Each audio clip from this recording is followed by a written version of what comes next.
വിദ്യാർത്ഥികളെ നമസ്കാരം. നമുക്കിന്ന് NASൻ്റെ +2 മലയാളം പാഠഭാഗമായിട്ടുള്ള എൻ്റെ ഉപ്പുപ്പാക്കൊരു ആനയുണ്ടാർന്ന് എന്ന പാഠഭാഗം ഒന്ന് പരിശോധിച്ചാലോ. മലയാള സാഹിത്യത്തിൽ അതുല്യമായ ഒരു സ്ഥാനമാണ് വൈക്കം മുഹമ്മദ് ബഷീറിനുള്ളത്. തനതായ ഭാഷാശൈലിയും അനന്യമായ ജീവിത വീക്ഷണവും ബഷീറിൻ്റെ കൃതികളെ മഹത്തരമാക്കുന്നു. സമൂഹത്തിൽ നിന്ന് മാറ്റി നിർത്തപ്പെടുന്നവരുടെ ജീവിതയാതനകളെ അദ്ദേഹം തനതായ ശൈലിയിൽ അവതരിപ്പിക്കുകയുണ്ടായി. ബാല്യകാലസഖി, ശബ്ദങ്ങൾ, മതിലുകൾ, പാത്തുമ്മയുടെ ആട്, എൻ്റെ ഉപ്പാക്കൊരാനയുണ്ടാർന്ന് എന്നിവയാണ് പ്രധാന നോവലുകൾ. ദാരിദ്ര്യം, വിശപ്പ് തുടങ്ങിയ അടിസ്ഥാന മനുഷ്യാവസ്ഥകളെ തീക്ഷ്ണമായും യഥാർത്ഥമായും അവതരിപ്പിക്കാനാണ് വൈക്കം മുഹമ്മദ് ബഷീർ ശ്രമിച്ചത്.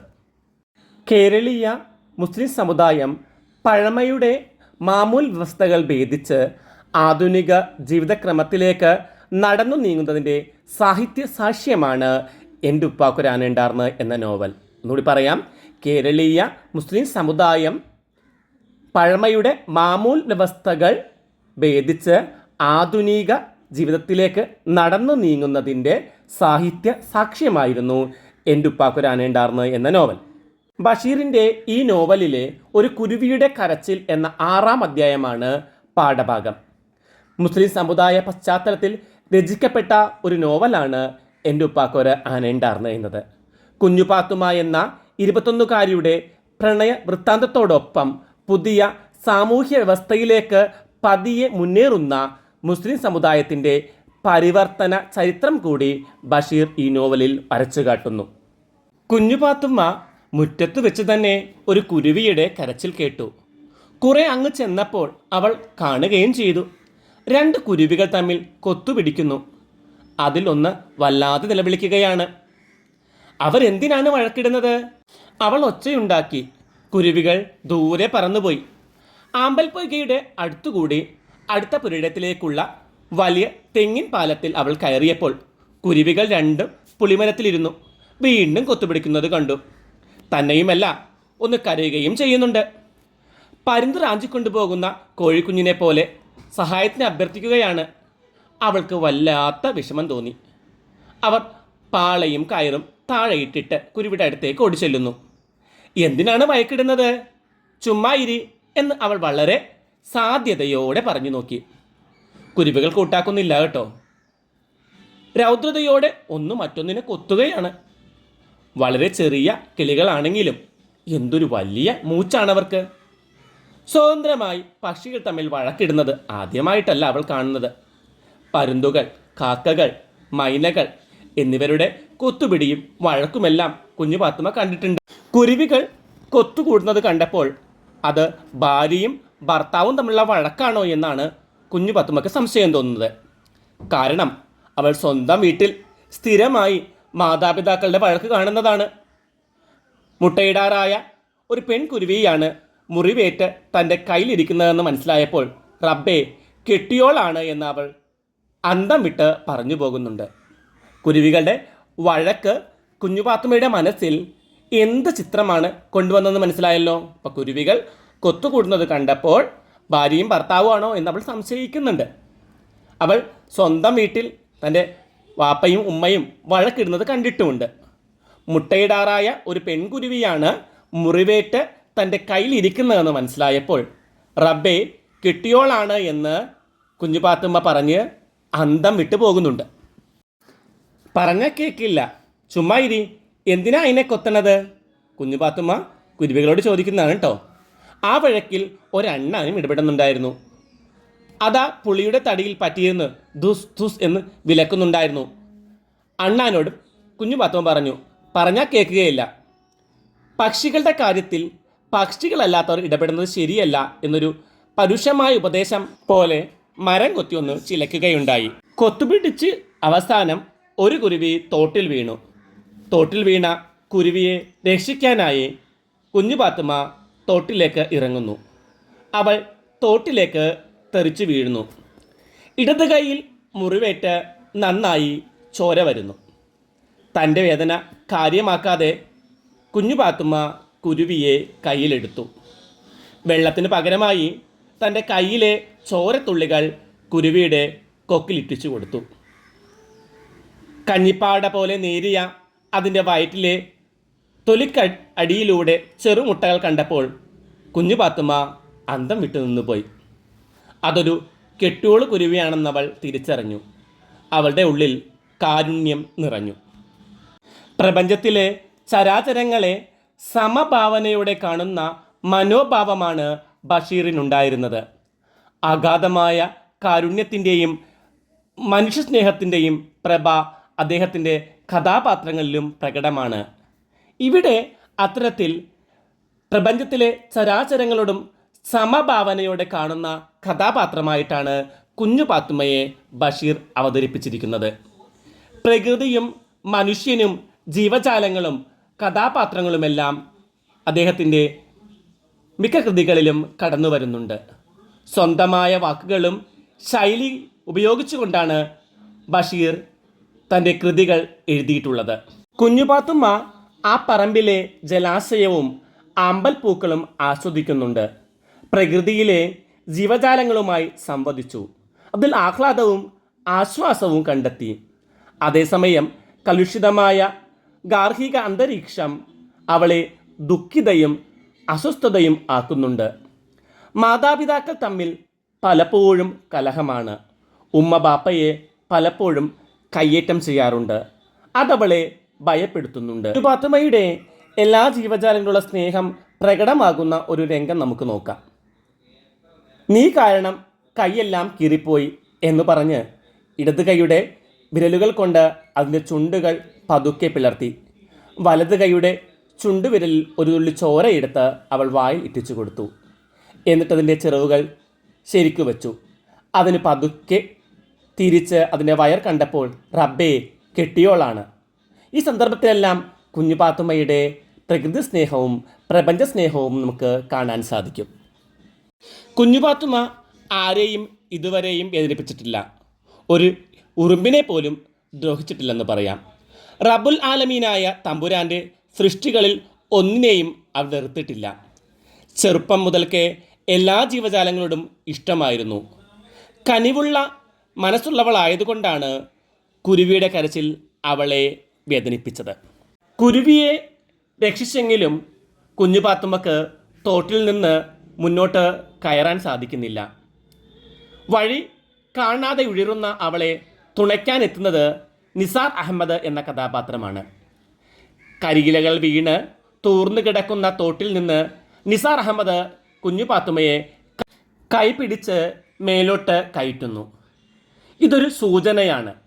കുഞ്ഞുപാത്തുമ്മയുടെ ജീർണിച്ച പഴഞ്ചൻ ലോകത്ത് നിന്ന് പുതിയ ജീവിതത്തിൻ്റെ വെളിച്ചമുള്ള ലോകത്തിലേക്ക് നിസാർ അഹമ്മദ് അവളെ പിടിച്ചുയർത്തുകയാണ്.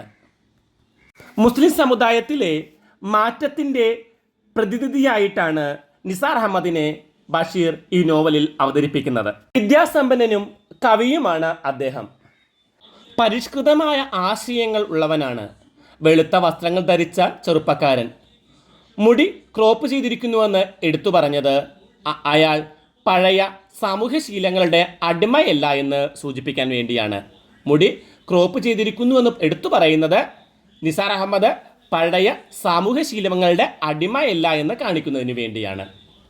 നിസാർ അഹമ്മദിൻ്റെ വ്യക്തിത്വത്തിലെ ചില പുതുമകളാണ് കുഞ്ഞുപാത്തുമ്മയെ അദ്ദേഹത്തിലേക്ക് ആകർഷിക്കുന്നത്.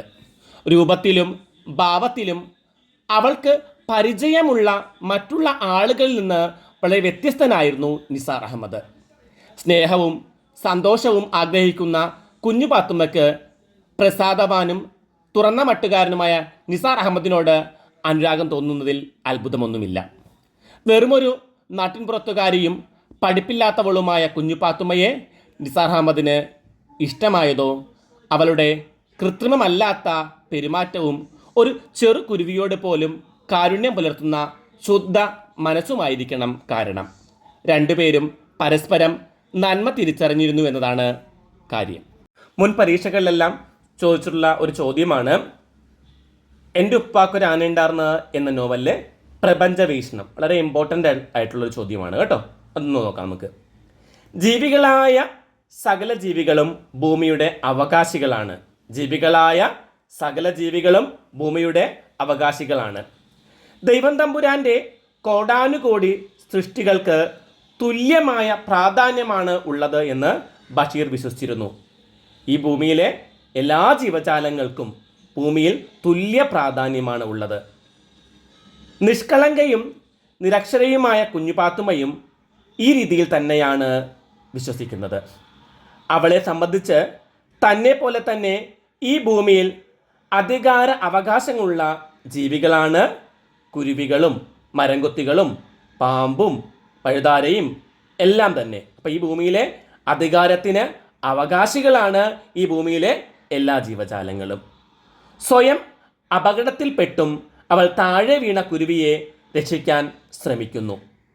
ദൈവം തമ്പുരാൻ്റെ സകല സൃഷ്ടികൾക്കും തുല്യനിലയാണുള്ളതെന്ന ബഷീറിൻ്റെ പ്രപഞ്ച വീക്ഷണം തന്നെയാണ് ഈ പാഠഭാഗത്തിലും നമുക്ക് കാണാൻ കഴിയുന്നത്. മരം കൊത്തിയുടെ ചിലക്കലിന് കുഞ്ഞുപാത്തുമ്മ കൽപ്പിച്ച അർത്ഥമെന്ത്? പക്ഷികളുടെ കാര്യത്തിൽ പക്ഷികളല്ലാത്തവർ ഇടപെടുന്നത് ശരിയല്ല എന്ന ഉപദേശം ആയിരുന്നു. പക്ഷികളുടെ കാര്യത്തിൽ പക്ഷികളല്ലാത്തവർ ഇടപെടുന്നത് ശരിയല്ല എന്ന ഉപദേശം. ആ വൃക്ഷം എത്ര വലുതായിരിക്കണം? ഏത് വൃക്ഷത്തെക്കുറിച്ചാണ് ഈ പരാമർശം? ഷജറത്തുൽ മുൻതാഹ എന്ന വൃക്ഷത്തെക്കുറിച്ചാണ്. ഷജറത്തുൽ മുൻതാഹ എന്നത് ഇസ്ലാം മത നിയമം അനുസരിച്ച് സ്വർഗത്തിലുള്ള ഒരു വൃക്ഷമാണെന്ന് പറയുന്നു. അവൾ മുഖം കുനിച്ച് നിലത്ത് നോക്കിക്കൊണ്ട് നിന്നു. കുഞ്ഞു പാത്തുമ്മക്ക് ഇത്തരമൊരു ഭാവവ്യത്യാസമുണ്ടാകാനുള്ള കാരണം എന്തായിരുന്നു? കുരുവിയെ രക്ഷപ്പെടുത്തി തോട്ടിൽ നിന്ന് മുകളിലോട്ട് കയറാൻ ശ്രമിക്കുമ്പോൾ കുഞ്ഞു പാത്തുമ്മ പരിചയമില്ലാത്ത ഒരു ചെറുപ്പക്കാരൻ്റെ ശബ്ദം കേൾക്കുന്നു. കുരുവിക്ക് ജീവനുണ്ടോ എന്നാണ് അയാൾ അവളോട് ചോദിച്ചത്. ഈ സന്ദർഭത്തിലാണ് കുഞ്ഞു പാത്തുമ്മ മുഖം കുനിച്ച് നിലത്ത് നോക്കിക്കൊണ്ട് നിന്നത്. നീ കാരണം കൈയെല്ലാം കീറിപ്പോയി. ആരാണ് കൈ കീറിയതിന് കാരണം? പരസ്പരം വഴക്ക് കൂടിയ കുരുവികൾ ഒന്ന് തോട്ടിലേക്ക് വീഴുന്നു.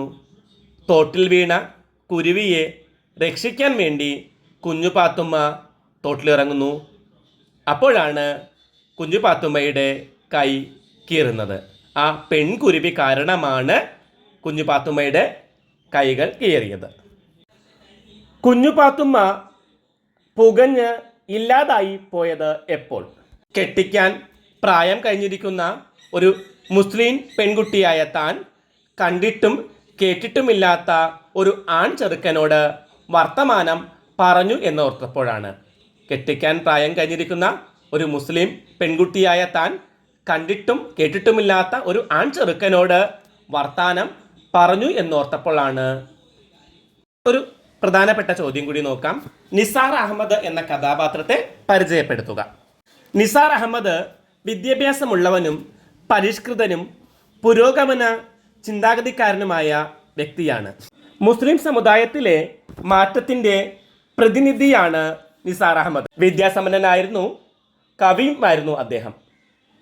നിസാർ അഹമ്മദിൻ്റെ ആശയങ്ങൾ വെളിപ്പെടുത്തുന്നത് അദ്ദേഹത്തിൻ്റെ സഹോദരിയായ ഐഷയുടെ വാക്കുകളിലൂടെയാണ്. ഇസ്ലാം എന്നാൽ മനുഷ്യസ്നേഹിയും വൃത്തിയുള്ളവനും ആരെയും ഉപദ്രവിക്കാത്തവനും ആയിരിക്കണമെന്ന് ആയിഷ ഈ നോവലിൽ പറയുന്നുണ്ട്. മുസ്ലിം സമുദായത്തിൻ്റെ മാറ്റങ്ങൾ ഉണ്ടാകേണ്ടതിൻ്റെ ആവശ്യകതകൾ നിസാർ അഹമ്മദിൻ്റെ വാക്കിലും പ്രവൃത്തിയിലും കൂടി പാത്തുമ്മയുടെ കുടുംബത്തെ ബോധ്യപ്പെടുത്തുന്നുണ്ട്. ഇന്നത്തെ ക്ലാസ് നമുക്കിവിടെ അവസാനിപ്പിക്കാം. മറ്റൊരു ക്ലാസ്സുമായി ഉടൻ തന്നെ കാണും വരെ എല്ലാവർക്കും നന്ദി, നമസ്കാരം. ക്ലാസ് ഇഷ്ടമായെങ്കിൽ ലൈക്ക് ചെയ്യുക, കമൻറ്റ് ചെയ്യുക, ഷെയർ ചെയ്യുകയും ചെയ്യണം. സബ്സ്ക്രൈബ് ചെയ്യാനും മറക്കരുത് കേട്ടോ. ഒരിക്കൽ കൂടി നന്ദി, നമസ്കാരം.